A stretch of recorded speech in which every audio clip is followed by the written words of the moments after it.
Hi friends, ಎಲ್ಲರೂ ಹೇಗಿದ್ದೀರಾ? I hope ಎಲ್ಲರೂ ಚೆನ್ನಾಗಿದ್ದೀರಾ ಅಂತ. ಇದು ನನ್ನ ಫ್ರೈಡೇ ಬ್ಲಾಗ್. ಅದಕ್ಕಿಂತ ಹೆಚ್ಚಾಗಿ ಇದು ನನ್ನ ಮೊದಲನೇ ಬ್ಲಾಗ್. ಸೊ ವಿಡಿಯೋ ಇಷ್ಟ ಆದರೆ ಲೈಕ್ ಮಾಡಿ, ಹಾಗೆ ಸಬ್ಸ್ಕ್ರೈಬ್ ಮಾಡಿ. ಸೊ ದಯವಿಟ್ಟು ಸಪೋರ್ಟ್ ಮಾಡಿ. ಇವತ್ತು ಫ್ರೈಡೇ ಆಗಿರೋದ್ರಿಂದ ಬೇಗ ಎದ್ದು ಮನೆ ಮುಂದೆ ರಂಗೋಲಿ ಹಾಕಿ ಅಡುಗೆ ಮಾಡೋದಕ್ಕೆ ಶುರು ಮಾಡಿದೆ. ಇವತ್ತು ನನ್ನ ಹಸ್ಬೆಂಡ್ ಬೆಳಗ್ಗೆನೇ ಮುದ್ದೆ ಮಾಡು, ವೆದರು ಚೆನ್ನಾಗಿಲ್ಲ ಅಂತ ಹೇಳ್ತಾಯಿದ್ರು. ಅದಕ್ಕೆ ಅಮ್ಮ ಊರಿಂದ ಸೊಪ್ಪು ಕೊಟ್ಟಿದ್ರು. ಸೊ ಅದನ್ನು ಹಾಕಿ ಇವತ್ತು ಸೊಪ್ಪಿನ ಸಾರು ಮಾಡೋಣ ಅಂತ ಮಾಡ್ತಾಯಿದ್ದೀನಿ. ಅದಕ್ಕೆ ಒಗ್ಗರಣೆಗೆ ನಾಟಿ ಈರುಳ್ಳಿ, ಕರಿಬೇವು ಮತ್ತು ಮೆಣಸಿನ್ಕಾಯಿ ರೆಡಿ ಮಾಡ್ಕೊಂಡಿದ್ದೆ. ಹಾಗೆ ಸೊಪ್ಪನ್ನೆಲ್ಲ ಸೋಸಿ, ಸೊಪ್ಪು, ಬೇಳೆ, ಟೊಮೆಟೊ ಎಲ್ಲನೂ ಕುಕ್ಕರಲ್ಲಿ 2 ವಿಷಲ್ ಕೂಗಿಸ್ಕೊಂಡು ಅದನ್ನು ಸ್ವಲ್ಪ ಗ್ರೈಂಡ್ ಮಾಡ್ಕೊಳ್ಳೋದಕ್ಕೆ ಅಂತ, ಆರಿಸ್ಕೊಳ್ಳೋದಕ್ಕೆ ಅಂತ ಬೇರೆ ಪ್ಲೇಟಿಗೆ ಹಾಕ್ಕೊಂಡೆ. ನಾನಿಲ್ಲಿ 3 ಥರ ಸೊಪ್ಪು ಹಾಕಿದ್ದೀನಿ. ಒಂದು ಕೀರೆ ಸೊಪ್ಪು, ಒಂದು ಸಬ್ಬಕ್ಕಿ ಸೊಪ್ಪು ಮತ್ತು ಒಂದು ಸ್ವಲ್ಪ ಕಿಲ್ಕಿರೆ ಸೊಪ್ಪು ಹಾಕಿದ್ದೀನಿ. ಅದ್ರ ಜೊತೆಗೆ ಟೊಮೆಟೊ, ಸ್ವಲ್ಪ ಬೆಳ್ಳುಳ್ಳಿ, 1-2 ಮೆಣಸಿನ್ಕಾಯಿ ಹಾಕಿ 2 ವಿಷಲ್ ಕೂಗಿಸ್ಕೊಂಡೆ. ನೀವು ನೋಡ್ಬೋದು ಒಗ್ಗರಣೆಗೆಲ್ಲ ರೆಡಿ ಆಗಿದೆ. ಹಾಗೆ ಅವರೆಕಾಳನ್ನು ಕೂಡ ಹುರಿದು ಇಟ್ಕೊಂಡಿದ್ದೀನಿ. ಇಟ್ಟಿರೋದನ್ನ ಗ್ರೈಂಡ್ ಮಾಡ್ಕೊಂಡು, ಯಾಕಂದರೆ ಗ್ರೈಂಡ್ ಮಾಡ್ಕೊಬೋದು, ಇಲ್ಲ ಅಂತಂದ್ರೆ ಹಾಗೆ ಮಸ್ಕೊತೀನಿ ಅಂತಂದ್ರೂ ಹಾಗೆ ಮಸ್ಕೋಬೋದು. ನೀವು ನಿಮ್ಗೆ ಯಾವ ಥರ ಕನ್ವೀನಿಯೆಂಟ್ ಆಗಿರುತ್ತೆ, ನಿಮ್ಗೆ ಯಾವ ಥರ ಟೇಸ್ಟ್ ಇಷ್ಟ ಆಗುತ್ತೆ, ಸೊ ಆ ಥರ ನೀವು ಮಾಡಿ. ಒಗ್ಗರಣೆನ ಮೊದಲೇ ಹಾಕ್ಕೋಬೇಕು ಅಂತೇನಿಲ್ಲ, ಲಾಸ್ಟಲ್ಲೂ ಕೂಡ ಹಾಕ್ಕೋಬೋದು. ನಾನು ಈರುಳ್ಳಿ ದಪ್ಪ ಇದೆಯಲ್ಲ ಅಂತ ಮುಂಚೆನೇ ಹಾಕ್ಕೋತಾ ಇದ್ದೀನಿ, ಈರುಳ್ಳಿ ಸ್ವಲ್ಪ ಬೇಯಲಿ ಅಂತ. ನೀವು ನಾಟಿ ಈರುಳ್ಳಿನೇ ಹಾಕಬೇಕು ಅಂತೇನಿಲ್ಲ. ಕೆಲವ್ರು ನಾಟಿ ಈರುಳ್ಳಿ ಹಾಕ್ತಾರೆ, ಇಲ್ಲಾಂದ್ರೆ ಹಾಕಲ್ಲ. ಯಾಕೆಂದರೆ ನಾಟಿ ಈರುಳ್ಳಿ ಹಾಕಿದ್ರೆ ಒಂದು ಸ್ವಲ್ಪ ಟೇಸ್ಟ್ ಚೆನ್ನಾಗಿ ಬರುತ್ತೆ. ನಮ್ಮ ಕಡೆ ನಾಟಿ ಈರುಳ್ಳಿನೇ ಹಾಕಿ ಮಾಡೋದು. ತರಕಾರಿನೂ ಕೂಡ ನೀವು ಆ್ಯಡ್ ಮಾಡ್ಕೋಬೋದು. ಆಲ್ಮೋಸ್ಟು ಬದನೆಕಾಯಿ ಮತ್ತು ಆಲೂಗೆಡ್ಡೆ ಆ್ಯಡ್ ಮಾಡಿದ್ರೆ ತುಂಬ ಟೇಸ್ಟ್ ಚೆನ್ನಾಗಿ ಬರುತ್ತೆ. ಬೇರೆ ತರಕಾರಿ ಆ್ಯಡ್ ಮಾಡಿದ್ರೆ ಅಷ್ಟು ಟೇಸ್ಟ್ ಬರಲ್ಲ ಅದು. ನೀವು ಒಗ್ಗರಣೆನ ಚೆನ್ನಾಗಿ ಫ್ರೈ ಮಾಡಿ ಆದಮೇಲೆ ನೀವೇನು ಗ್ರೈಂಡ್ ಮಾಡ್ಕೊಂಡಿರ್ತೀರಲ್ಲ, ಸೊ ಆ ಸೊಪ್ಪನ್ನು ನೀವು ಹಾಕ್ಕೊಂಡು ಇದನ್ನೇನು ಜಾಸ್ತಿ ಫ್ರೈ ಮಾಡೋ ಅವಶ್ಯಕತೆ ಇಲ್ಲ. ಜಸ್ಟ್ ಸುಮ್ಮನೆ ಬಾಡಿಸ್ಕೊಂಡ್ರೆ ಸಾಕಾಗುತ್ತೆ. ಯಾಕೆಂತಂದ್ರೆ ನಾವು ಫಸ್ಟೇ ಬೇಯಿಸ್ಕೊಂಡಿರ್ತೀವಿ, ಸೊ ಅದರಿಂದ ಹಸಿ ಸ್ಮೆಲ್ಲ ಹೋಗಿರುತ್ತೆ. ಸೊ ಒಂದು 2 ಮಿನಿಟ್ಸ್ ಸುಮ್ಮನೆ ಜಸ್ಟ್ ಮಿಕ್ಸ್ ಮಾಡ್ಕೊಳ್ಳೋದಕ್ಕೋಸ್ಕರ ಬಾಡಿಸ್ಕೊಳ್ಳಿ. ಸೊ ನೀವೇನು ಬೌಲ್ಗೆ ಹಾಕಿ ಇಟ್ಕೊಂಡಿರ್ತೀರೋ ಅದೇ ಬೌಲಿಗೆ ನೀರು ಹಾಕಿ ಫಸ್ಟು ಒಂದು ಸ್ವಲ್ಪ ತೆಳ್ಳಗೆ ಮಾಡ್ಕೊಳ್ಳಿ ಆದಷ್ಟು. ಯಾಕೆಂದರೆ ತೆಳ್ಳಗೆ ಮಾಡೋದ್ರಿಂದ ಅದು ಹೋಗ್ತಾ ಗಟ್ಟಿ ಆಗುತ್ತೆ. ನಾವು ಮೊದಲೇ ಗಟ್ಟಿಯಾಗಿ ಮಾಡಿಬಿಟ್ರೆ ಅದು ಸೊ ಇನ್ನೂ ತೀರಾ ಗಟ್ಟಿ ಆಗಿಬಿಡುತ್ತೆ. ಅವಾಗ ಅಷ್ಟು ಟೇಸ್ಟ್ ಕೊಡಲ್ಲ ತಿನ್ನೋದಕ್ಕೆ ಅದು. ಸೊ ತೆಳ್ಳಗೆ ಮಾಡ್ಕೊಳ್ಳಿ. ಹಾಗೆ ನಿಮ್ಗೆ ಏನಾದರೂ ಖಾರ ಜಾಸ್ತಿ ಬೇಕು ಅಂತನೋದಾದರೆ ಒಂದು ಸ್ವಲ್ಪ ನೀವು ಚಿಲ್ಲಿ ಪೌಡರ್ ಇಲ್ಲ ಸಾಂಬಾರು ಪೌಡರ್ನ ಆ್ಯಡ್ ಮಾಡ್ಕೋಬೋದು. ಒಂದು 5 ಮಿನಿಟ್ಸ್ ಲೋ ಫ್ಲೇಮಲ್ಲೇ ಹಿಟ್ಟು ಬೇಯಿಸ್ಕೊಳ್ಳಿ. ಅದಾದಮೇಲೆ ಒಂದು 20 ಮಿನಿಟ್ಸ್ ಲೋ ಫ್ಲೇಮಲ್ಲಿ ಹಿಟ್ಟು ಬೇಯಿಸ್ಕೊಳ್ಳಿ. ಅಷ್ಟರಲ್ಲಿ ನಿಮಗೆ ಅದು ರೆಡಿ ಆಗಿರುತ್ತೆ. 1-2 ಕುದಿ ಬಂದರೆ ಸಾಕು. ಯಾಕೆಂದರೆ ನಾವು ಫಸ್ಟೇ ಸೊಪ್ಪೆಲ್ಲ ಬೇಯಿಸ್ಕೊಂಡಿರ್ತೀವಿ, ಮತ್ತು ಜಾಸ್ತಿ ಬೇಯಿಸೋ ಅವಶ್ಯಕತೆನೇ ಇರಲ್ಲ ನಮಗೆ. ಸೊ 1-2 ಕುದಿ ಬಂದ ತಕ್ಷಣವೇ ಆಫ್ ಮಾಡಿದ್ರೆ ಆಗುತ್ತೆ. ಹಾಗೆ ಉಪ್ಪನ್ನ ಸ್ವಲ್ಪ ನೋಡ್ಕೊಂಡು ಹಾಕ್ಕೊಳ್ಳಿ. ಯಾಕೆಂದರೆ ಸೊಪ್ಪನ್ನು ಬೇಯಿಸ್ಕೊಬೇಕಾದ್ರೆ ಸ್ವಲ್ಪ ಹಾಕ್ಕೊಂಡಿರ್ತೀವಿ ನಾವು ಉಪ್ಪನ್ನು. ಸೊ ಅದಕ್ಕೆ ಉಪ್ಪನ್ನ ಸ್ವಲ್ಪ ನೋಡಿಕೊಂಡು ಟೇಸ್ಟ್ ನೋಡಿಬಿಟ್ಟು ಆಮೇಲೆ ಹಾಕ್ಕೊಂಡ್ರೆ ಒಳ್ಳೆಯದು. ಸೊಪ್ಪಿನ ಸಾರನ್ನ ಅವಾಗ ಮಾಡಿ ಅವಾಗ ತಿನ್ನೋದಕ್ಕಿಂತ ಒಂದು ದಿನ ಹಿಟ್ಟು ತಿಂದ್ರೇ ಅದು ಟೇಸ್ಟು ತುಂಬ ಚೆನ್ನಾಗಿ ಬರುತ್ತೆ. ಯಾಕೆ ಅಂತಂದರೆ ತುಂಬ ಗಟ್ಟಿಯಾಗಿರುತ್ತೆ ಅದು. ಅದರಿಂದ ಒಂದಿನ ಹಿಟ್ಟು ತಿಂದರೆ ತುಂಬ ಚೆನ್ನಾಗಿ ಬರುತ್ತೆ.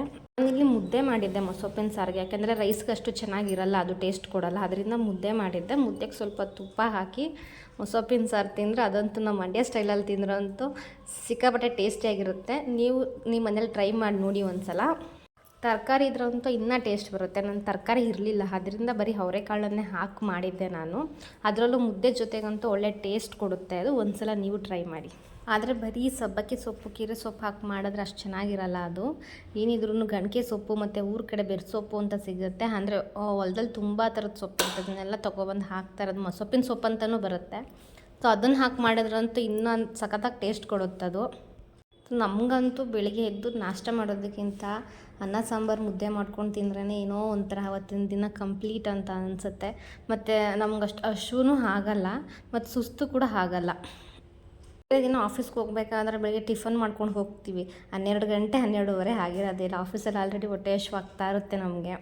ಅದೇ ಮುದ್ದೆ ಮಾಡಿ ತಿಂದ್ರಂತೂ ಯಾವುದೇ ಥರದ ಹಶ್ವೂ ಆಗಲ್ಲ. ಬೆಳಗ್ಗೆ ತಿಂದರೆ ಇನ್ನು ಸಂಜೆ ತನಕನೂ ಆರಾಮಾಗಿರ್ಬೋದು ನಾವು. ಊಟ ಮುಗಿಸಿ ಅಡುಗೆ ಮನೆ ಕ್ಲೀನ್ ಮಾಡಿ ಮನೆಯೆಲ್ಲ ಒರೆಸಿ ಗುಡಿಸಿ ಆದಮೇಲೆ ಸ್ನಾನ ಮುಗಿಸಿ ಸ್ವಲ್ಪ ಹೂ ಇತ್ತು, ಹೂ ಕಟ್ಟಿರಲಿಲ್ಲ ನಾನು, ಹಾಗೆ ತೆಗೆದು ಇಟ್ಬಿಟ್ಟಿದ್ದೆ. ಸೊ ಹೂ ಕಟ್ಕೊಳ್ಳೋಣ ಅಂತೇಳಿ ಸ್ವಲ್ಪ ಹೂ ತೆಗೆದು ಹೂವೆಲ್ಲ ಕಟ್ಕೊಂಡೆ. ನಮ್ಮ ಮನೆಯವ್ರು ಸ್ವಲ್ಪ ದೇವ್ರ ಮನೆ ಕ್ಲೀನ್ ಮಾಡಿಕೊಡ್ತಾಯಿದ್ರು. ನಾನು ಆ್ಯಕ್ಚುಲಿ ಹಿಂದಿನ ದಿನವೇ ಕ್ಲೀನ್ ಮಾಡ್ಕೊತೀನಿ ನಾನು. ಯಾವತ್ತೇ ವಾರ ಮಾಡಬೇಕಾದ್ರೂ ಶುಕ್ರವಾರ ವಾರ ಮಾಡಬೇಕು ಅಂದರೆ, ಯಾಕಂದರೆ ಶುಕ್ರವಾರ ಕ್ಲೀನ್ ಮಾಡಬಾರ್ದು ಅಂತ.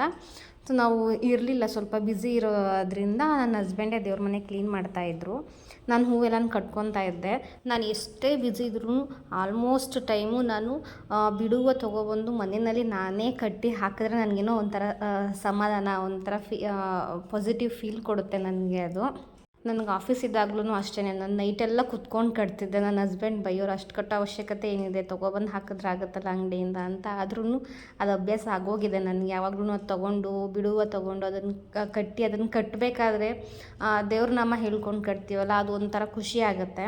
ನಾವು ಯಾವತ್ತೇ ಆದರೂ ಅಷ್ಟೇ, ಹೂವು ಕಟ್ಟಬೇಕಾದ್ರೆ ಅಂತಲೇ ಅಲ್ಲ, ದೇವ್ರ ಮನೆ ಕ್ಲೀನ್ ಮಾಡಬೇಕಾದ್ರೂ ಅಷ್ಟೇ, ದೇವ್ರ ಪೂಜೆ ಮಾಡಬೇಕಾದ್ರೂ ಅಷ್ಟೇ, ನಾವು ನಮಗೆ ಮಂತ್ರಗಳು ಬಂದಿಲ್ಲ ಅಂತ ಅಂದ್ರೂ ನಾವು ದೇವ್ರ ನಾಮಗಳು, ಇವಾಗ ನಾವು ಇಷ್ಟ ಯಾವುದೋ ಶಿವನ್ನ, ಆಂಜನೇಯನ ತುಂಬ ಪೂಜಿಸ್ತಾ ಇರ್ತೀವಿ ನಾವು. ಸೊ ಆ ದೇವ್ರನ್ನ ಹೆಸ್ರನ್ನ ಹೇಳ್ಕೊಂಡಾದ್ರೂ, ಜಪ ಮಾಡ್ಕೊಂಡಾದ್ರೂ ನಾವು ಪೂಜೆ ಮಾಡ್ಬೋದು.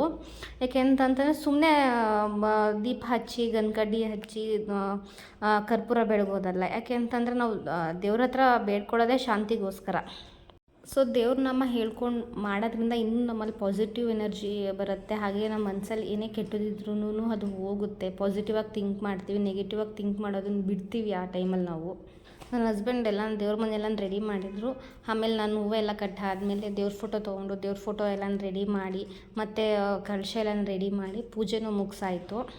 ಪೂಜೆ ಎಲ್ಲ ಮುಗಿದ್ಮೇಲೆ ಇವತ್ತು ಮನೇಲೇ ಇದ್ನಲ್ಲ, ಬನಶಂಕರಮ್ಮಂಗೆ ಹೋಗೋಣ ಅಂತ ಹೇಳಿ ಹೋದೆ. ಅಲ್ಲೋಗಿ ನೋಡಿದ್ರಂತೂ ಕಾಲು ಇಡೋಕ್ಕೂ ಜಾಗ ಇಲ್ಲ, ಅಷ್ಟು ರಶ್ ಇದೆ. ನಾರ್ಮಲ್ಲು ಫ್ರೀ ದರ್ಶನಕ್ಕೆ ಎಂಟ್ರೆನ್ಸ್ ಗೇಟಿಂದನೇ ಕ್ಯೂ ನಿಂತಿತ್ತು. ಸೊ ನಾನು ಒಂದು 12 ಗಂಟೆಗೆ ನಾನು ಅಲ್ಲಿ ಹೋಗಿ ಕ್ಯೂ ನಿಂತಿದ್ದು. ದರ್ಶನ ಎಷ್ಟೊತ್ತಿಗಾಗುತ್ತೋ ಏನೋ ಅಂತ ಅನ್ಕೋತಾ ಇದ್ದೆ. ಕೊನೆ ಆಷಾಢ ಶುಕ್ರವಾರ ಆಗಿರೋದ್ರಿಂದ ತುಂಬ ಅಂದರೆ ತುಂಬ ರಶ್ ಇತ್ತು ಇವತ್ತು. ಅದರಲ್ಲೂ 90% ಜನ ನಿಂಬೆಹಣ್ಣು ದೀಪ ಹಚ್ಚೋದಕ್ಕೆ ಅಂತಲೇ ಬಂದಿದ್ದರು. ಇಲ್ಲಿ ನೋಡಿ, ಯಾರೋ ಒಬ್ಬರು ಪೊಲೀಸರ ಹತ್ರನೇ ಫೋಟೋ ತೆಗೆಸ್ಕೊತಾ ಇದ್ದಾರೆ. ಇಲ್ಲಿ ನೋಡಿ, ತುಂಬ ಜನ ಅಂದರೆ ತುಂಬ ಜನ ಆಷಾಢ ಶುಕ್ರವಾರದಲ್ಲಿ ಬನಶಂಕರಮ್ಮಂಗೆ ನಿಂಬೆಹಣ್ಣು ದೀಪ ಹಚ್ಚೋದಕ್ಕೆ ಅಂತಲೇ ಬರ್ತಾರೆ. ಸೊ ಎಲ್ಲ ರೆಡಿ ಮಾಡ್ಕೊತಾ ಇದ್ದಾರೆ ಹಚ್ಚೋದಕ್ಕೆ ಅಂತ.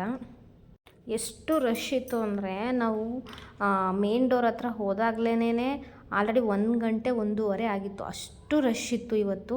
ಅಷ್ಟು ರಶ್ಶಲ್ಲಿ ಅಷ್ಟು ಹೊತ್ತು ವೆಯ್ಟ್ ಮಾಡಿ ಹೋದ್ರೂ ಆ ದೇವಿ ಮುಖ ನೋಡಿದ ತಕ್ಷಣ ಏನೋ ಒಂಥರ ಪಾಸಿಟಿವ್ ಎನರ್ಜಿ. ಅಷ್ಟು ದೂರ ಸುಸ್ತಾಗಿ ಬಂದಿದ್ರೂ ಏನೂ ಇಲ್ಲ, ಆರಾಮಾಗಿ ಬಂದ್ವಿ ಅನ್ನೋ ಒಂದು ಫೀಲ್ ಬರುತ್ತೆ. ಅಲ್ಲಷ್ಟು ಕ್ರೌಡ್ ಇದ್ರೂ, ಅಷ್ಟು ಗಲಾಟೆ ಇದ್ರೂ ಒಂದು 5 ನಿಮಿಷ ಕಣ್ಮುಚ್ಚಿ ಕೂತ್ಕೊಂತು ಅಂತ ಅಂದರೆ ಏನೋ ಒಂಥರ ಪಾಸಿಟಿವ್ ಫೀಲ್ ಬರುತ್ತೆ. ಅಂತೂ ಸಖತ್ತಾಗಿ ಮಾಡಿದರು. ಚೆಂಡುವಿನ ಅಲಂಕಾರ ಮಾಡಿದರು ಇವತ್ತು. ಸೊ ತುಂಬ ಅಂದರೆ ತುಂಬ ಚೆನ್ನಾಗಿ ಮಾಡಿದರು. ದೇವಿಗೆ ಬ್ಯಾಕ್ಗ್ರೌಂಡು ನಿಂಬೆಹಣ್ಣಲ್ಲಿ ಅಲಂಕಾರ ಮಾಡಿದರು.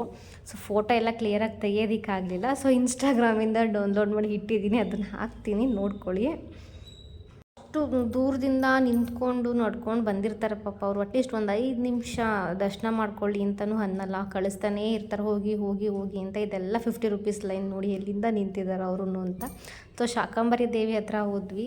ಅಲ್ಲಂತೂ ಇನ್ನೂ ಫುಲ್ ರಶ್ ಇತ್ತು. ಲೈನಲ್ಲಿ ಹೋದರೆ ತುಂಬ ಲೇಟ್ ಆಗುತ್ತೆ ಅಂತ ಹೇಳ್ಬಿಟ್ಟು ಏನು ಮಾಡಿದ್ವಿ, ಅಲ್ಲೇ ಹಿಂದೆನೇ ದರ್ಶನ ಮಾಡ್ಕೊಂಡು ಬಂದ್ವಿ. ಅಲ್ಲೇ ಚೆನ್ನಾಗಿ ಕಾಣಿಸ್ತಾ ಇತ್ತು. ಅಲ್ಲೇ ಶಾಕಂಬರಿ ದೇವಿ ಮತ್ತು ವೀರಾಂಜನೇಯ ದರ್ಶನ ಮಾಡ್ಕೊಂಡು ಬಂದ್ವಿ. ಹಾಗೆ ಸ್ವಲ್ಪ ಹೊತ್ತು ಬಂದು ಕೂತ್ಕೊಳ್ಳೋಣ ಅಂತ ಬಂದು ಕೂತ್ಕೊಂಡ್ವಿ. ಅಲ್ಲಿ